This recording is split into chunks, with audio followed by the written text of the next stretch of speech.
y'all. I thought it was like the immobilizer, but it wasn't an immobilizer. The key, it was doing this, but when you press push button to start, it'll go to the what's the name, but it won't crank up. So this is what we did. We changed these two fuses. Okay. And then we changed this fuse. But what the car was doing was it wouldn't crank up, like something was wrong with the key or something. And then like the next day I checked it, the fans was running. That's why I changed these two. But this was the problem. Let me take y'all under here. The belt had popped off and it hit the VVT cylinder right here.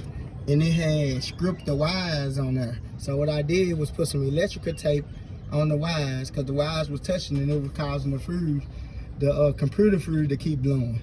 So what I did was put some electrical tape on there and now it fires straight up, baby.